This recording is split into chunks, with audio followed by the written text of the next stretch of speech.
شعبان کے مہینے کو اللہ تعالیٰ نے بہت فضیلت، اہمیت اور کرامت و شرافت عطا فرمائی ہے۔ کسی بھی مہینے کو فضیلت حاصل ہونے کی اصل وجہ اللہ تعالیٰ کی خاص تجلیات و برکات کا اس میں نازل ہونا ہے، لیکن بعض دوسری وجوہات بھی ثانوی درجے میں فضیلت کا سبب بن جاتی ہیں۔ رسول کریم صلی اللہ علیہ وسلم نے اللہ تعالیٰ سے اس مہینے میں برکت فرمانے کی دعا فرمائی ہے، اور پیارے رسول صلی اللہ علیہ وسلم اس مہینے میں کثرت سے نفلی روزے رکھا کرتے تھے، اور اس مہینے کے چاند اور تاریخوں کا بہت زیادہ اہتمام فرماتے تھے۔ یہ وہ مہینہ ہے جس میں بندوں کے اعمال اللہ رب العالمین کی بارگاہ میں اٹھائے جاتے ہیں،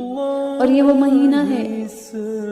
جو رمضان کے قریب واقع ہے، یعنی اس مہینے کے ختم ہونے پر رمضان المبارک کا بابرکت مہینہ شروع ہو جاتا ہے۔ گویا کہ شعبان کا مہینہ رمضان کی تمہید ہے، اور یہی وہ مہینہ ہے کہ اس میں ایک بابرکت رات آتی ہے جس کو شب برات کہا جاتا ہے۔ انہی جیسی وجوہات کے پیش نظر اس مہینے کو شعبان المعظم کہا جاتا ہے۔ حضرت انس بن مالک رضی اللہ تعالی عنہ سے روایت ہے، کان النبی صلی اللہ علیہ وسلم اذا دخل رجب قال اللہم بارک لنا فی رجب و شعبان وبلغنا رمضان۔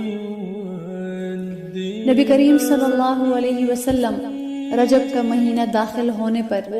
یہ دعا فرماتے تھے کہ اے اللہ، ہمارے لیے رجب اور شعبان کے مہینوں میں برکت عطا فرمائیے، اور ہمیں رمضان کے مہینے تک سلامتی کے ساتھ پہنچا دیجیے۔ یعنی ان مہینوں میں ہماری